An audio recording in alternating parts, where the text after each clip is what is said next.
Hola, bienvenidos a la entrevista número 105. Tuvimos problemas en cuanto a la conexión. Vamos a esperar nuevamente a que se conecte el doc Oscar Eduardo y vamos a iniciar de lleno con la entrevista. Claro, perdón, fue problema de conexión. Sí, no te preocupes, sí entiendo. La verdad es que es una hora en la cual la conexión está terrible. De hecho, los lives que he hecho en la mañana, porque me he conectado con gente que está en Europa, corren bien rápido y sí, es cierto, ahorita sí, totalmente entiendo la situación. Justo estaba iniciando a comentar decir el motivo por el que eligió la licenciatura de medicina. ¿Nos podría decir igual un poquito sobre su experiencia en esa primera pregunta? Claro, mira, pues fíjate que desde muy pequeño yo creo que no tengo familiares médicos y más bien por el acercamiento mucho al sistema de salud, porque me enfermaba muchísimo. Mis hermanos también, uno era tenía muchísimas alergias, que era mi hermano gemelo. Y también tenía neurodivergencia, tenía trastorno de déficit de atención y también tenía dislexia. Y mi otro hermano, no sé, se fracturaba un buen de veces, o sea, entonces yo creo que de ese aspecto pues nació esa parte. Mi mamá es bióloga, entonces también yo creo que esa parte también pues muy linkeada con la familia, porque tampoco te puedo decir como que más bien del lado de mi familia es como mucha gente, son muchos ingenieros y por otro lado son mucha gente que se dedicó a investigación y policía. Entonces, pero bueno, ya dentro de lo que yo practico en el día a día de la medicina, pues sí me siento como que investigador, entonces siento que algunos de esos atributos en algún momento salieron y estoy bendecido por eso. Y bueno, pues a lo largo de la carrera, pues sí, de preparatoria, como que sí hice varios intentos para identificar que realmente fuera lo mío, entonces entré a la Cruz Roja a hacer el diplomado por la Cruz Roja de técnico en urgencias médicas. Ya no me subí a las ambulancias, que eran las prácticas finales, porque de una u otra manera tenía que hacer muchos exámenes. La verdad es que entrar a medicina es complicado, y más viniendo yo de una ciudad pues de provincia, en la cual pues tenía pues yo ese objetivo de ya sea venir a la Ciudad de México, irme a Monterrey o a Puebla a estudiar medicina. Y pues bueno, al final sí entré 6 meses a la Universidad Autónoma de Guerrero, y por situaciones yo de tener como esa pues sí, esa espinita de salir de la ciudad de Acapulco, y además la verdad es que ese semestre empezó a ser muy complicado. Yo llevé anatomía ese semestre y nuestro profesor era médico patólogo y estaba trabajando para la CEMEFO, y la verdad es que cuando Acapulco fue cuando se empezó a poner muy difícil en cuestión de delincuencia, bueno, más que delincuencia, en cuestión de narcotráfico. Entonces la verdad es que también fue por una decisión más de poder estar en un lugar que no estuviera tan difícil en cuestión de seguridad. Y pues ya al siguiente semestre, bueno, ya realmente había pasado un año de que yo egresé de la preparatoria, pues ya ingresé acá a la Escuela Superior de Medicina en el Instituto Politécnico Nacional, de la cual pues la verdad es que estoy muy orgulloso de haber egresado. Tengo muchísimas amistades y la verdad es que dentro de mi formación tuve muchos médicos con muchísima enfoque humanista dentro de la formación y su forma de practicar la medicina y el servicio de salud, que la verdad es que eso me tatuó, y la verdad es que me impacta en mi día a día para el tipo de medicina que practico. Creo que está interesante su acercamiento, ¿no?, a medicina. Primero, que no venía de una familia de médicos, ¿no? Y también tuvo esa iniciativa de intentar saber si en verdad le gustaba. Y me llamó mucho la atención este apartado de que en la prepa intentó tomar el la técnica, ¿no? De urgencias médicas. ¿Qué le pareció ese apartado de ser paramédico? La verdad es que es muy buena opción. Yo diría que todo aquel que quiera estar dentro del mundo de los servicios de salud, pues es muy importante tener como un previo, ¿no?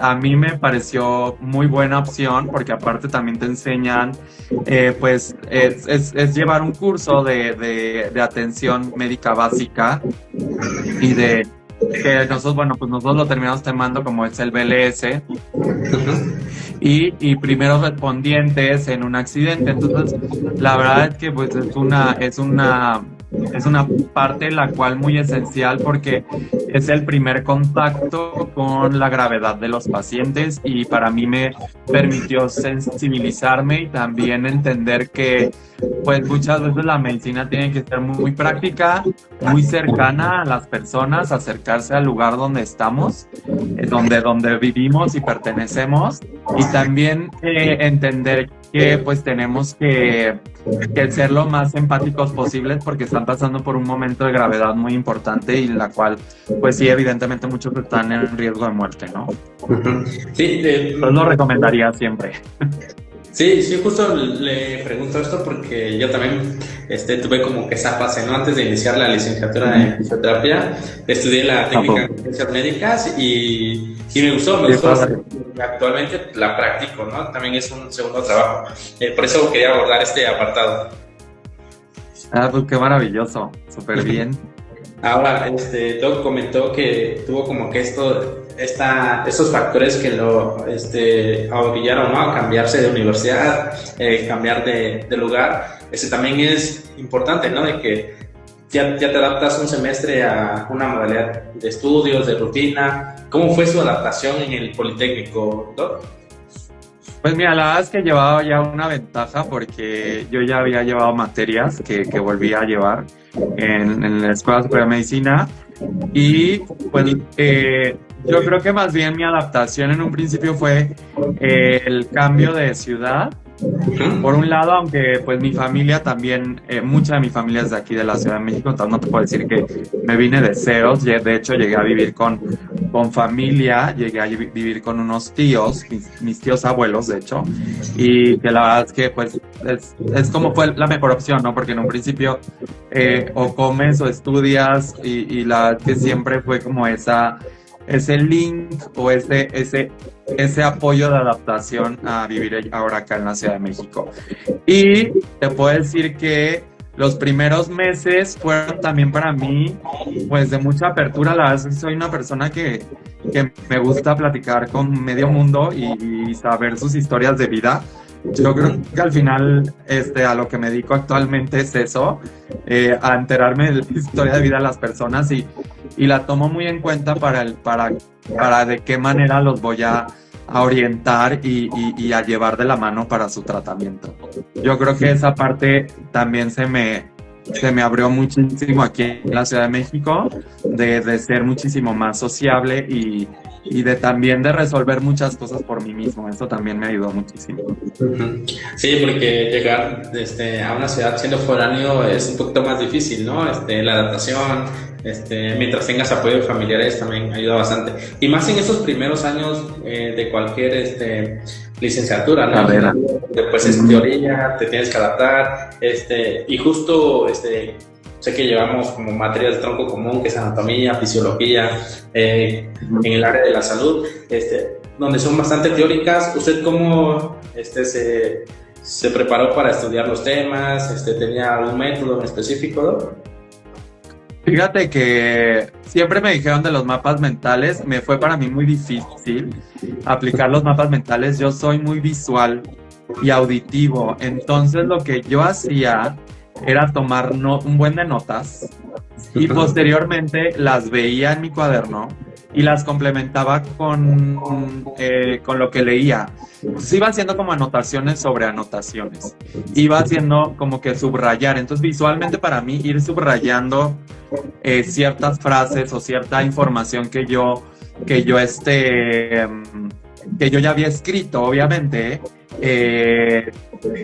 pues es algo para mí que que me ayudó muchísimo. Y algo que yo también recomiendo, porque ya posteriormente, cuando hice los cursos, que el curso para entrar a la especialidad que lo hice, sí tuve que pagar, la verdad, para hacer como una remembranza, porque el ENARM es complicado, la verdad. Entonces, y sobre todo llevar una estructura de estudio. Yo tengo amigos que hicieron solitos y entraron solos y porque eran muy estructurados. Entonces yo, como soy un poco más disperso, entonces sí necesito como llevar una estructura más clara.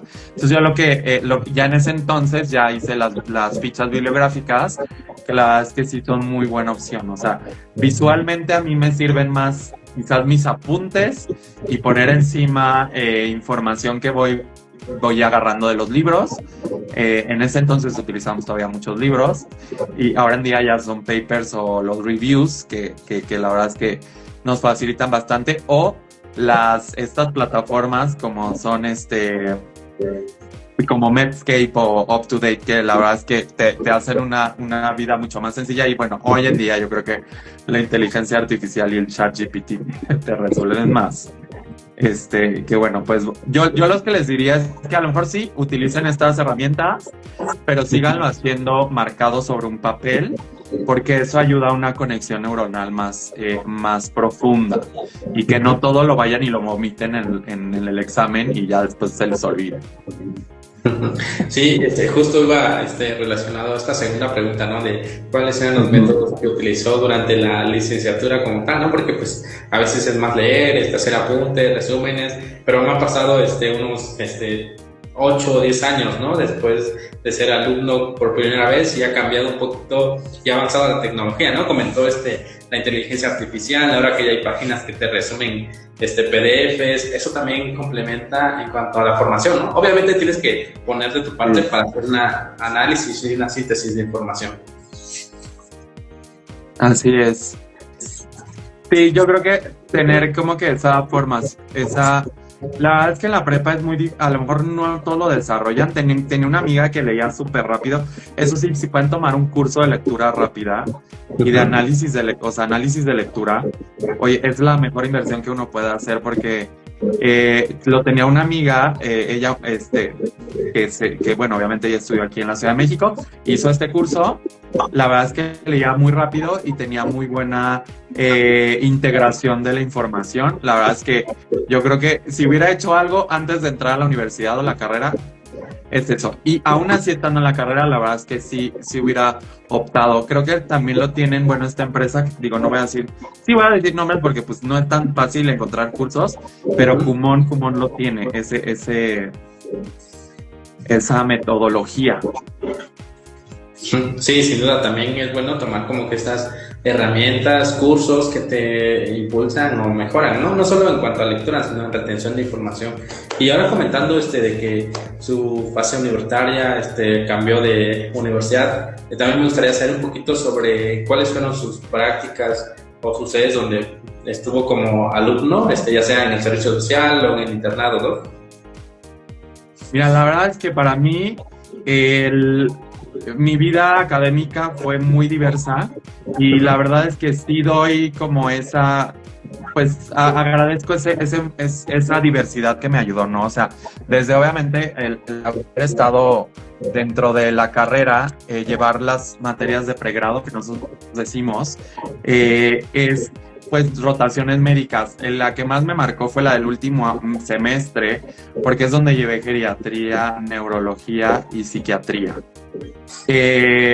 Llevamos trimestres, los llevamos por trimestres, y la verdad es que pues obviamente eran como de las ramas de la medicina que más me llamaba la atención, y la geriatría obviamente me enamoró muchísimo. Lo hice en el ISSSTE, en una clínica que tiene módulo gerontológico. Creo que es una clínica maravillosa, que ojalá hubiera 20,000 o muchísimas más en todo el país, pero la verdad es que no han podido replicar mucho el módulo. Y pues tiene su médico gerontólogo clínico, que por lo general hacen medicina familiar o alguna otra especialidad que no es geriatría, y están en primer nivel de atención. Y también tienen odontología, tienen el área de epidemiología y vacunación, nutrición, psicología, y obviamente el área maestra y hermosa era fisioterapia, que era el área de recuperación funcional, que estaba excelente. Todavía posteriormente que he ido a visitar a mi doctora, que es mi mentora, y la verdad es que es una persona que me dio muchísimo, tanto personalmente como profesionalmente. Veo cada vez que voy a su clínica, y la verdad es que veo este módulo de recuperación funcional o de evaluación funcional y me encanta. O sea, ojalá hubiera muchísimos en todo el país. Y yo creo que eso es muy importante para mí, porque roté por en 1000 hospitales, te puedo decir. Aquí en la Ciudad de México, Hospital Juárez de México, que es muy cercano a donde estoy, donde estaba la Escuela Superior de Medicina, el Hospital General de México. La verdad es que yo creo que llevar formación dentro de hospitales como estos, que son de Secretaría de Salud, te abre muchísimo más el panorama también para la diversidad socioeconómica y cultural que tenemos en nuestro país. Y bueno, también roté en el ISSSTE, roté en el IMSS. Te puedo decir que la verdad es que roté muy pocas veces. No te puedo decir que... Digo, la verdad es que estuve en la sala más grande de urgencias de Latinoamérica, en el Hospital General de Zona 25, y era una locura, pero al mismo tiempo también te empeñaba muchísimo para ser demasiado hábil. Y bueno, ahí es cuando ves que esta parte de haber sido técnico en urgencias médicas sí sirvió de algo para mi formación.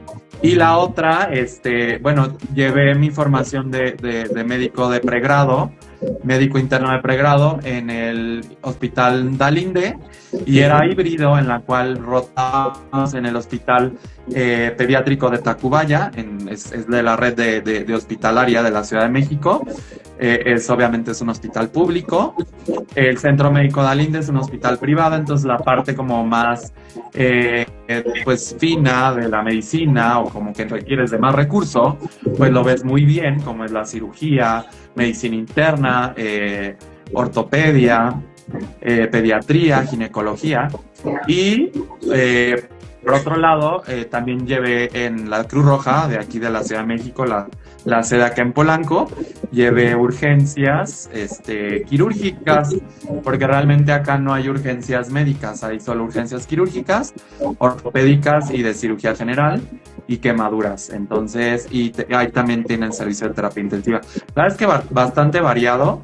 Y estoy muy, muy satisfecho de las decisiones que tomé en mi vida, porque la verdad es que también la medicina privada tienes que aprender de ella, y muchas veces te enfrentas a ella hasta que egresas, porque nunca has tenido ese acercamiento, y ya uno aprende a decidir qué es lo que quiere, y si te quieres dedicar completamente a la medicina privada, o como yo, que estoy como híbrido con medicina de institución pública, que estoy en el IMSS, trabajando actualmente en la clínica, en el Hospital General de Zona 27 en Tlatelolco. Y por otro lado, mi medicina privada, que es una medicina muy, bueno, yo la veo como muy de primer contacto. O sea, estoy en una clínica en la cual está en una zona muy fácil de acceder, y no estoy en un hospital grande, en la cual pues a lo mejor hasta el costo del estacionamiento te conflictúa, y ya pues ahí va uno perdiendo y perdiendo más factor económico. Y también pues obviamente la medicina a domicilio, que para mí es para mí como una bendición, que la gente te pueda abrir su casa para que puedas adentrarse en su historia de vida y que puedas sumarles, y además que te paguen por ello. Eso es maravilloso para mí. Sí, justo comentó hace rato, ¿no? De que debemos tener como que esta experiencia de formación, ¿no? En el área pública como privada, ¿no? Para ver las diferencias, ventajas, y también algo que comentó hace rato, ¿no? La cuestión cultural, la cuestión económica, porque pues influye mucho en la población o en el área en el que te quieres enfocar. También he comentado varias veces con los invitados acá, y justo lo explicó hace ratito, ¿no? De que roto por diferentes sedes, diferentes áreas, y algo que siempre recalco, ¿no? Es que eso es bueno porque te das cuenta en dónde eres bueno, qué áreas te gustan, qué áreas no te gustan, también como que vas identificando a qué te quieres dedicar, ¿no es así? Así es, y más también ustedes, bueno, de hecho ahí está Diego, que ahora lo vi en el congreso de CONAMEJER, le platicaba eso, ¿no? O sea, tienen un área de oportunidad tan grande en fisioterapia que es importante que también vayan identificando qué es lo que más les gusta. Yo sé que el enfoque es tratar todo, pero también al mismo tiempo cuando algo no se te da o realmente no te apasiona, pues terminas uno, pues la verdad es que haciéndolo a lo mejor de una manera no tan bioéticamente posible, o a lo mejor tampoco no das tu 100% de empeño. Y el resultado quizás es medianamente posible. Entonces yo le decía, pues fórmate en lo que realmente te apasiona dentro de las diferentes ramas de la fisioterapia. Y bueno, para nosotros que se vengan aquí al área que suma para nosotros como geriatras, ya sea desde fisioterapia neurológica, como tú que estás también en fisiocardio neumo, que también para mí es un área pues muy excelente de practicar y de llevar a cabo tu formación, y obviamente la fisioterapia geriátrica, que para mí pues obviamente son mis favoritos, porque de hecho en San Luis Potosí, porque ya me estoy adelantando un poco, perdón, pero nuestra formación es en unidades ortogeriátricas allá. Entonces somos un equipo ortogeriátrico donde pues había el médico de rehabilitación y estaba el equipo de fisioterapia que para mí, bueno, una de mis mejores amigas es fisioterapeuta, y bueno, desde ahí ella me enseñó, ¿no?, a visualizar. Y también dentro de la red que formamos como equipo en el hospital, nos enseñaron a darle prioridad a cada uno de los profesionales de la salud, y que fuéramos empáticos y también al mismo tiempo si hubiéramos trabajar en equipo y no ser como todólogos. La verdad es que a mí no me gusta eso.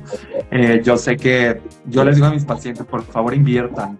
O sea, yo prefiero verlo en 4 o 5 meses y que lleve bien sus sesiones de fisioterapia y que yo lo regrese viendo realmente cuál fue el enfoque y cuál fue la evaluación funcional que yo detecté, o alteraciones funcionales, y que por eso lo derivé con fisioterapia. Y para mí es muy importante que la gente sepa también invertir su dinero de manera adecuada. O sea, para mí no es ganancia que el paciente venga en 1 mes o 2 meses si realmente su principal alteración para disminuir tu calidad de vida no se vio bien instaurada o no se recuperó, porque a lo mejor tuvo que pagar mi consulta y lo atiborré de un buen de medicamentos que probablemente no fueron necesarios, o suplementos alimenticios, y lo que era necesario para él era llevar la terapia física y sus sesiones. Entonces sí la verdad es que los voy guiando, y para mí es algo muy importante en mi práctica de día a día. Sí, sin duda, creo que más en el área de adultos mayores como que se intenta verlo de manera más integral, ¿no? La evaluación, el tratamiento y todos los profesionales que intervienen en cuanto a su recuperación, ya hablando de una lesión como tal, ¿no? Así es, la verdad que sí.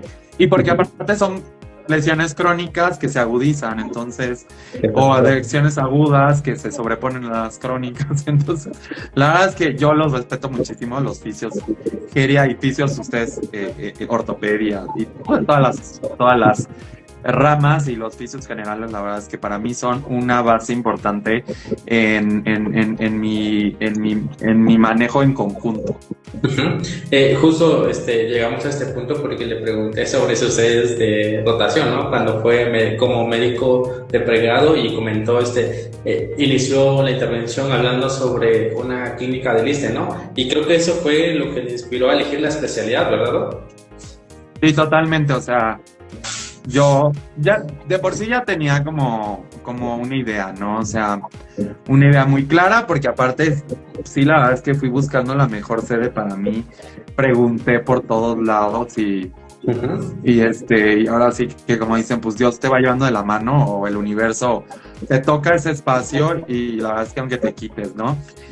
Y en este contexto lo que yo identifiqué es este magnífico equipo de trabajo. La verdad es que para mí fue como abrirme las puertas de un lugar donde donde la gente puede tener muchísima calidad de vida y muchísima calidad en atención de salud cuando trabajamos en equipo y además somos respetuosos y les damos también pues sus atribuciones profesionales a cada uno de los profesionales de la salud. Uh-huh.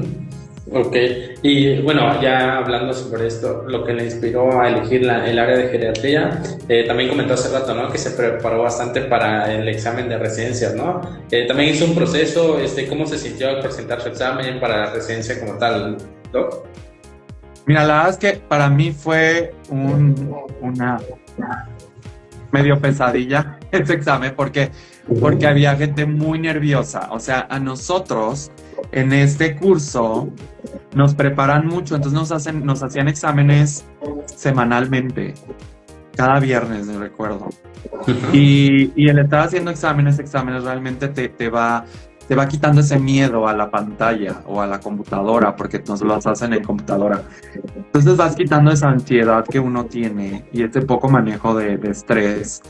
Pero todos los que estaban a mi alrededor estaban súper estresados. Había una que no dejaba de hacer un tic, la verdad es que ahorita no me acuerdo, pero era con la boca.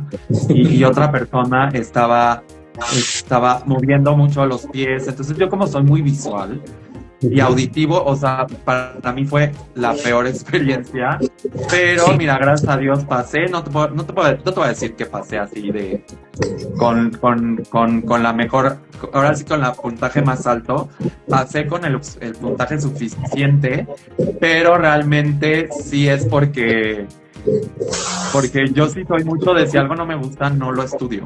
Entonces, sí te he de decir que fallé en las áreas donde no estudié, que es ginecología, que la verdad es que ginecología respeto mucho a los ginecólogos, pero no es un área que para mí fue muy grata, porque aparte cuando yo llevé la formación nos hacían hacer guardias en ginecología, entonces la verdad es que para mí sí fue muy estresante cierta formación de pregrado en clínicas. Y mira, bendito Dios, sí me tocó estar como de apoyo en partos y cesáreas, pero nunca tuve que yo ser el primer ginecólogo o intento de ginecólogo. O sea, la verdad es que cuando me dicen, ¿es médico, cirujano y partero? Le digo, mire, déjelo en médico porque ni cirujano ni partero. La verdad es que sí soy muy, pues muy neto. O sea, la verdad es que no voy a presumir de algo que no son mi expertise o no tengo esas habilidades, ¿no? Sí, creo que es normal escuchar estas historias cuando se presenta el examen, ¿no? Nacional de residencias, de todos los estudiantes de medicina, ¿no? Que se preparan, que se estresan, creo que llevan como medio o un año completo de preparación. Sí, normalmente un año, normalmente 6 meses, pero sí vas estudiando desde un año anterior. Un año antes. Ahora comentando sobre su examen, de cómo se preparó, de cómo fue un poquito estresante, llegamos a ya el año de residencia, donde ya se iba a enfocar a su especialidad. ¿Cómo fue ese proceso? ¿Qué hospital le tocó? ¿Cómo era la dinámica? Mira, también ya esa historia es muy... Mira, fíjate que desde la universidad me tocó hacer muchos exámenes. La verdad es que por eso yo creo que llegué al ENARM y dije, tú eres alguien que hace muchos exámenes. Y normalmente yo tengo esa visión de que, bueno, te cuesta mucho trabajo llegar al lugar donde quieres.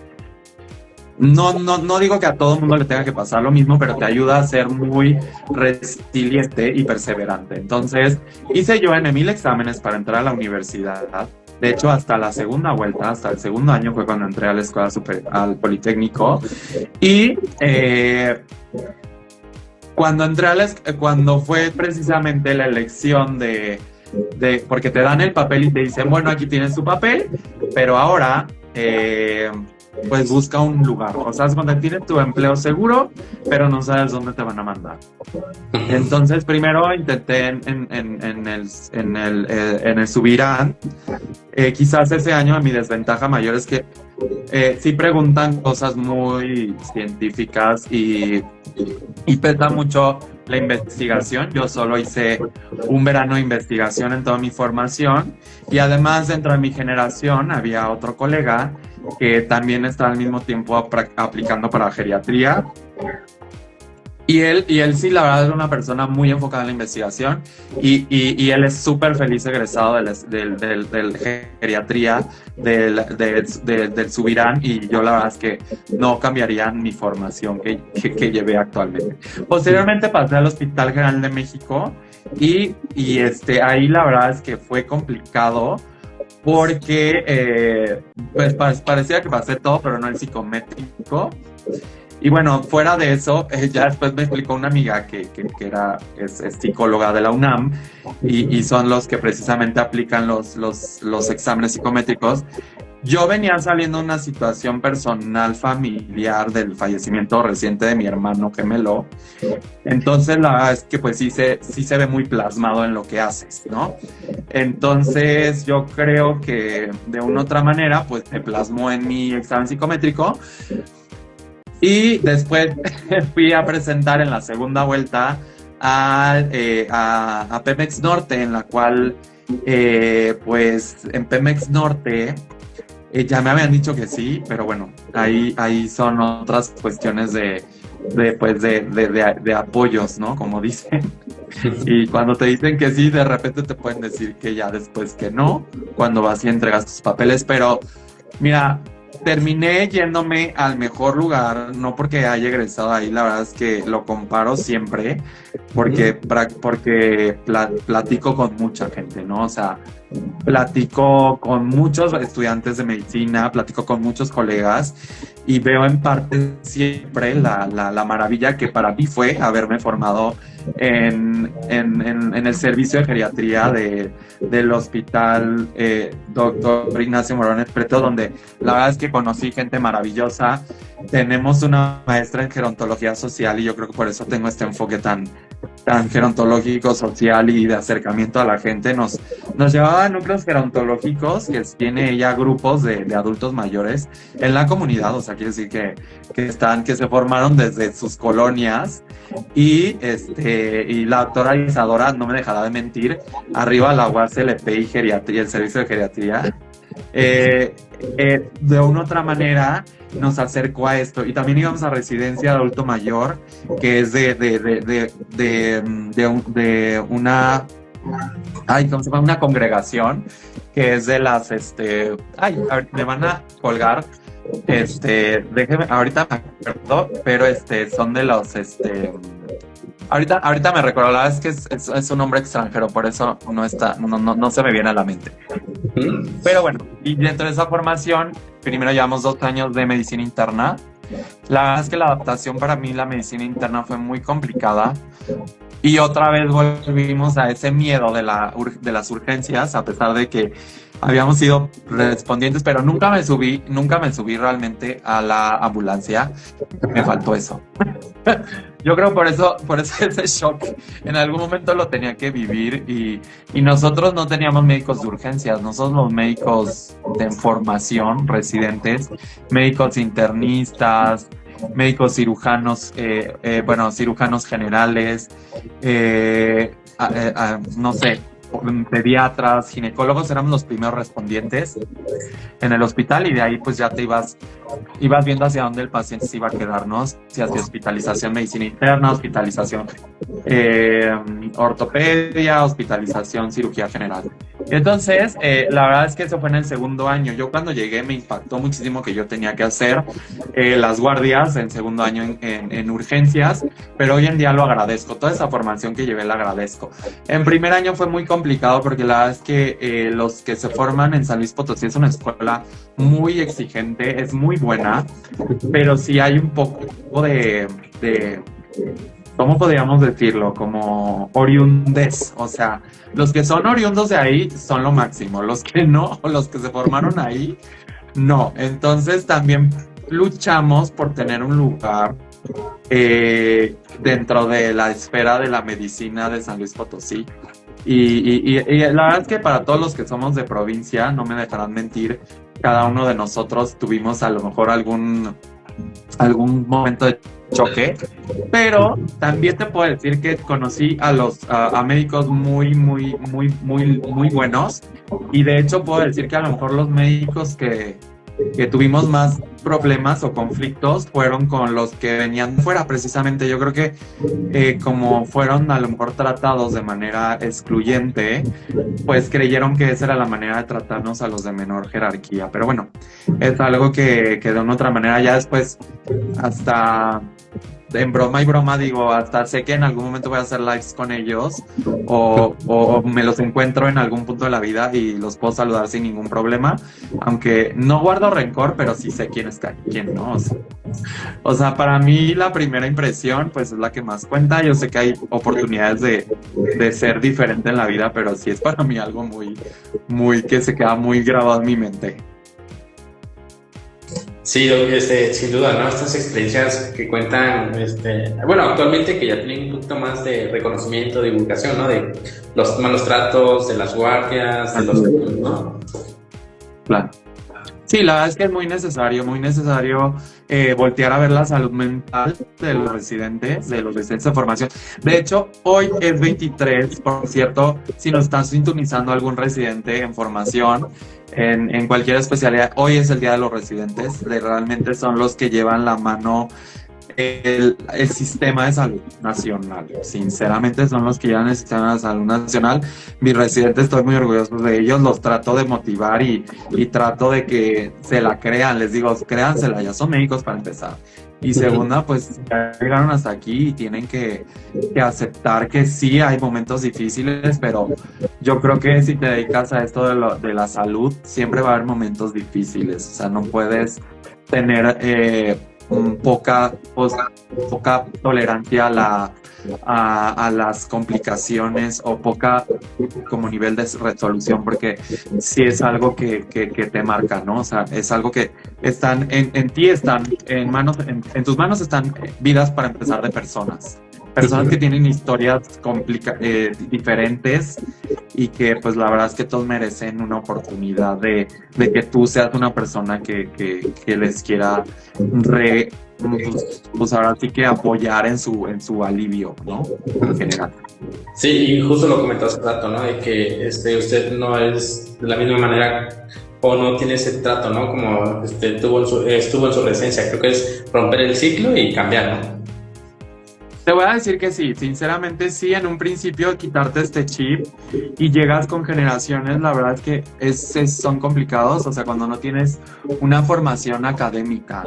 Llegué con generaciones con un enfoque o visión muy diferente, y eso sí lo he de decir. Cuando estuve en el ISSSTE, estuve 4 meses, fue muy complicado para mí, porque aparte llegué al servicio de medicina interna, y cuando tú llegas a un servicio de medicina interna, cuando no eres médico internista, como yo, que yo fui de entrada directa, yo hice 2 años de medicina interna y los otros 2 años de geriatría, sí te estigmatizan y sí te hacen a un lado. O sea, eso es una realidad.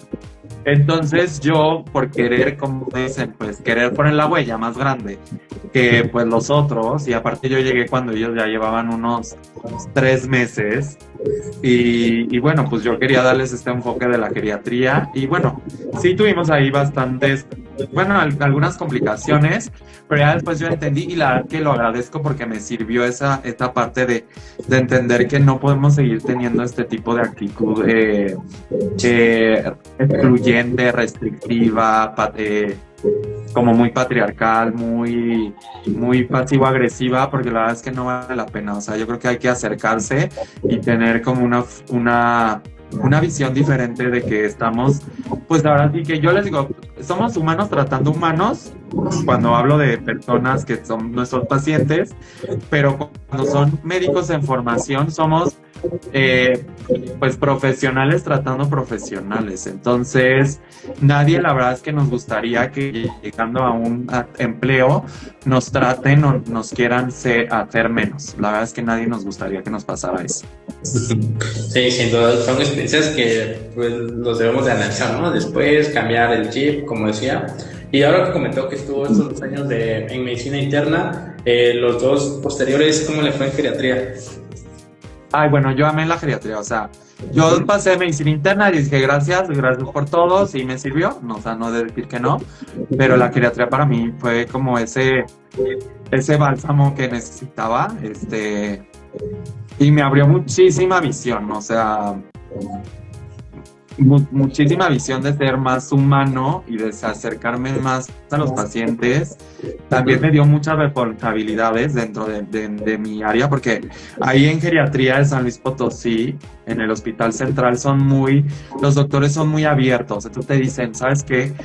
Tú eres un profesional y nosotros no vamos a ir atrás de ti.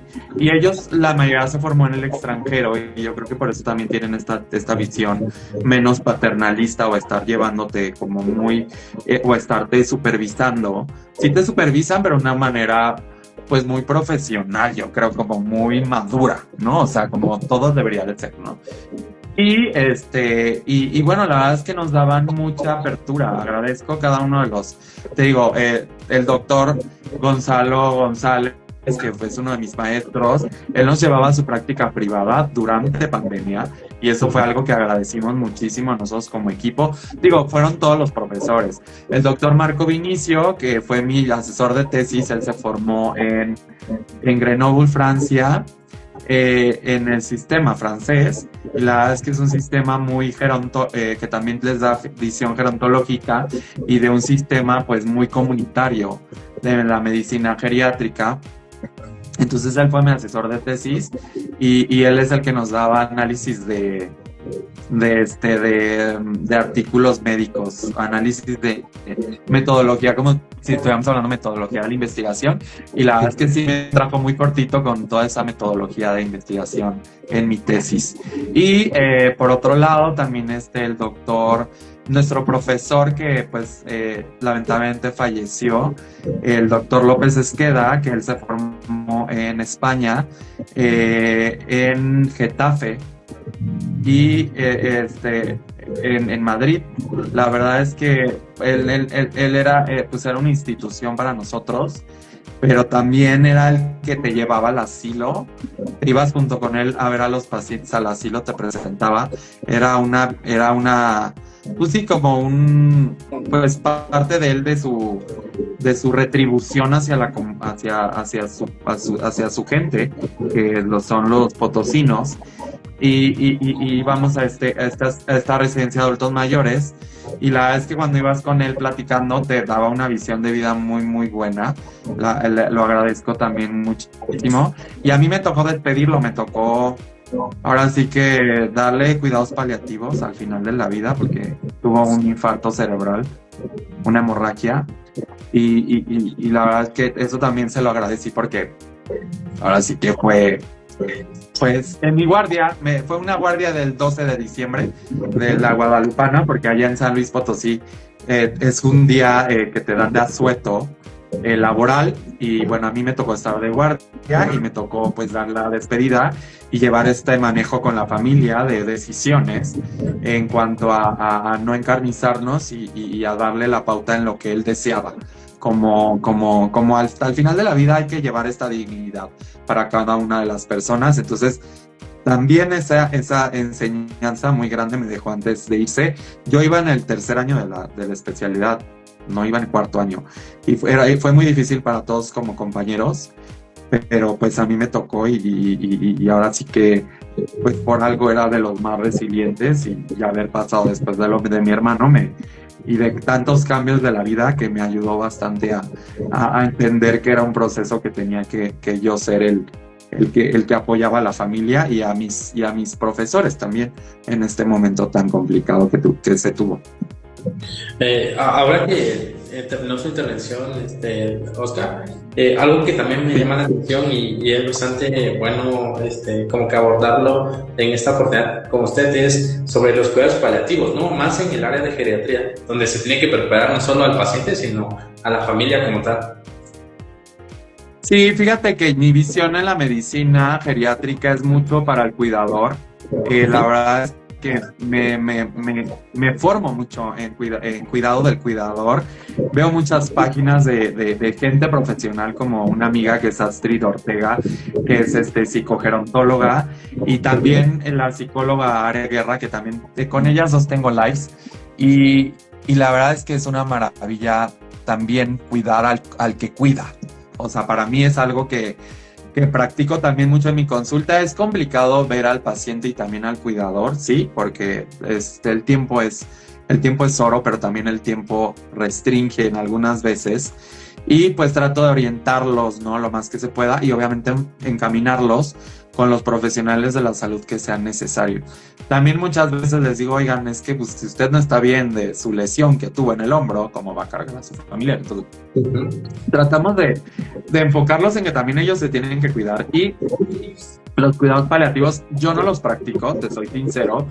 O sea, o sea, para mí que uno lleve una formación de 2 meses de rotación, no, para mí no me hace experto en algo. Digo, respeto a todos los demás colegas que lo hagan porque a veces no queda de otra porque no hay otros profesionales de la salud que hayan hecho esa alta especialidad. Entonces, yo no lo hago. Yo tengo aquí un grupo de colegas que sí lo hacen y yo refiero al paciente en el momento que ya es indicado y que muchas veces es desde el principio del diagnóstico. Porque la verdad es que vale la pena que vayan de la mano de alguien que tenga esa formación y que les pueda resolver de una manera más efectiva. Sí, sin duda, ¿no? Y que algo importante que comentaste al rato fue la referencia, ¿no? Marcar hasta dónde tú puedes tratar o abordar al paciente y si no tienes el área de expertise, pues mandarlo a un profesional que ya tiene esa formación. Ahora comentando ya sobre su práctica, sobre su residencia en gerontología, vamos a enfocarnos un poquito más en la práctica clínica y su experiencia como geriatra, doc. Y va la siguiente pregunta: ¿cuál ha sido su experiencia clínica más significativa que le ha marcado en su trayectoria?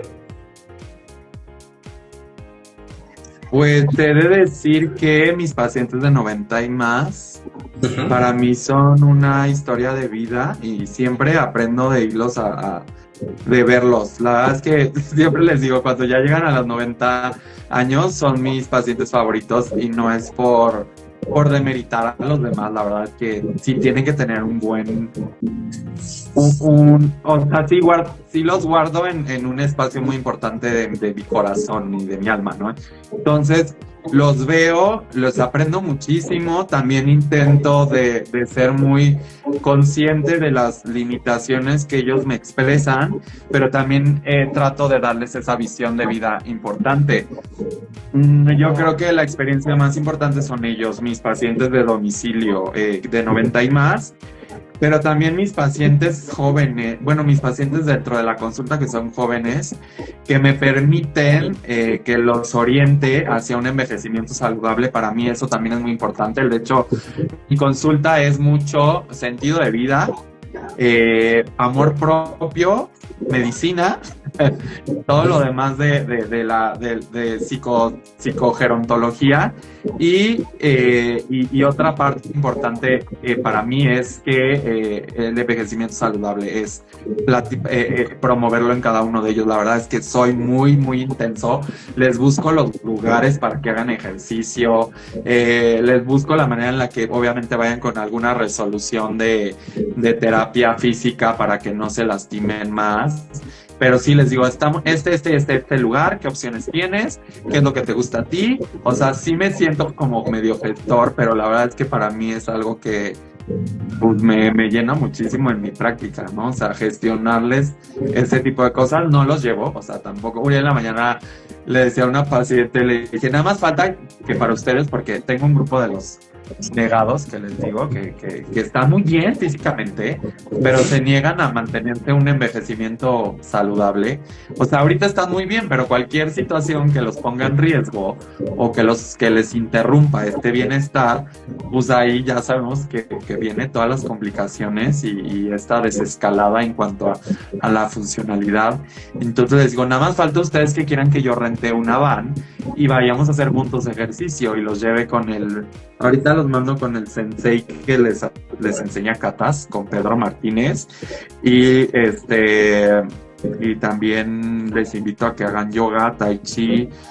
Ahora sí que para mí, bueno, yo lo que más me fascina es el funcional. No muchos adultos mayores se adaptan al funcional o al HIIT, que es que digo, que a lo mejor pues, pudiéramos platicarlo.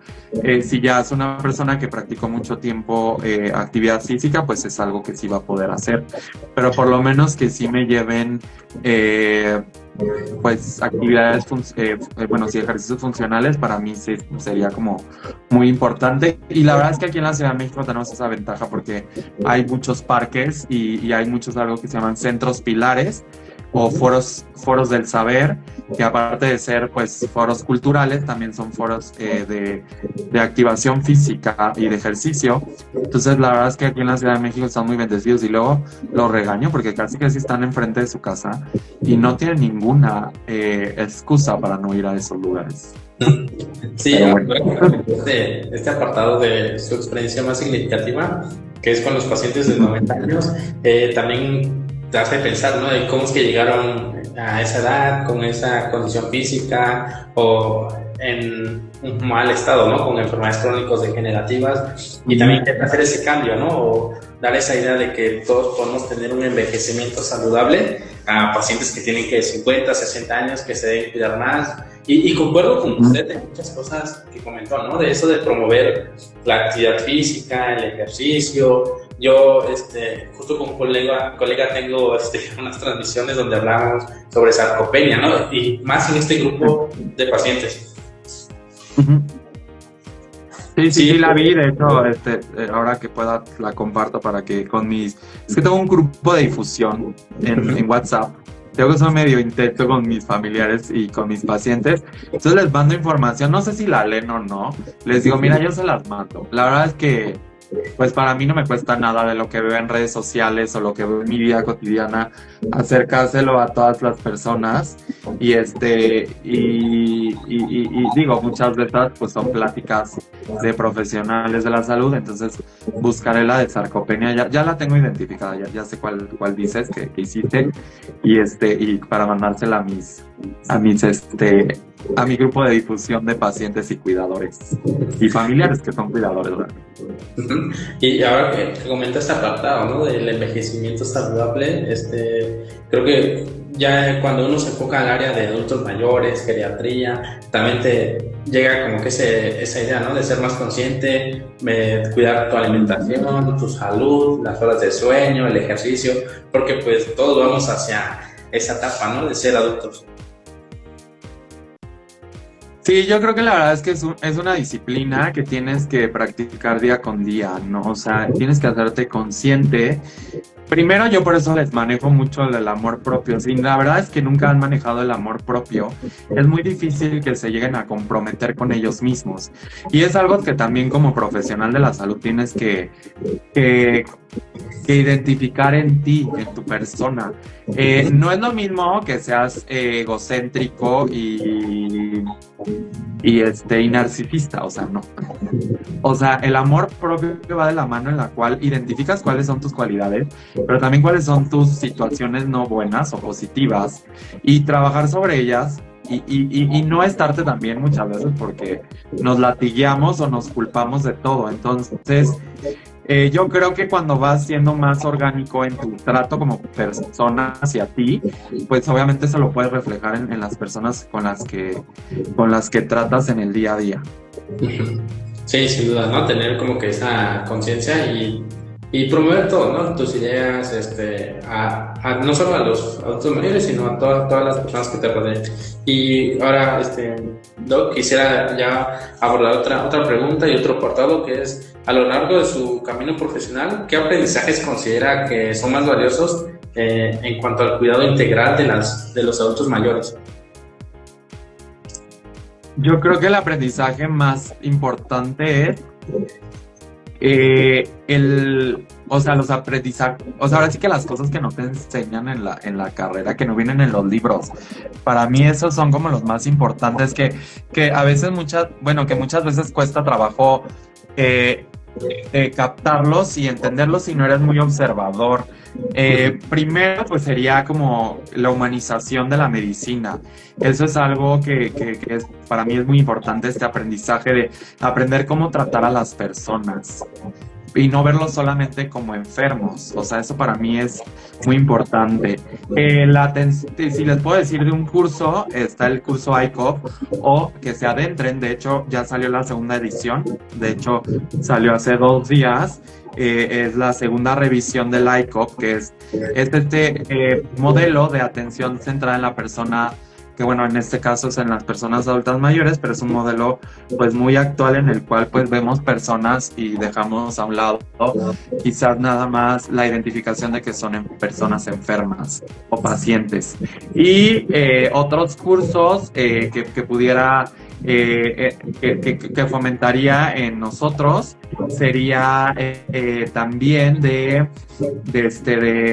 pues también cuestiones psicológicas. O sea, para mí el poder dar una orientación y poder identificar problemas de salud mental son muy importantes y derivarlos.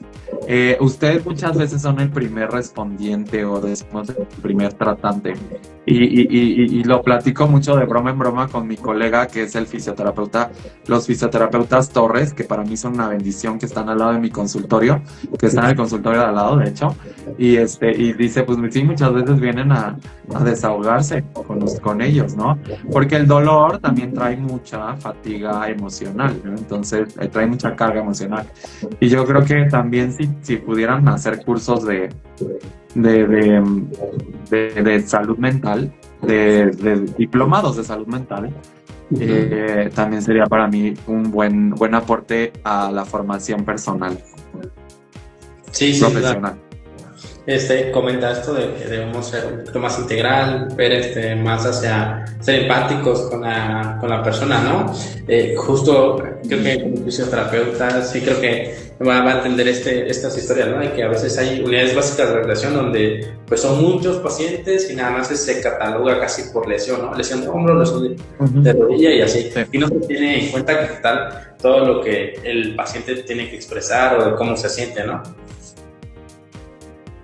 Sí, hay que también ahora sí que cederles el micrófono, ¿no? Como me lo están cediendo a mí, gracias.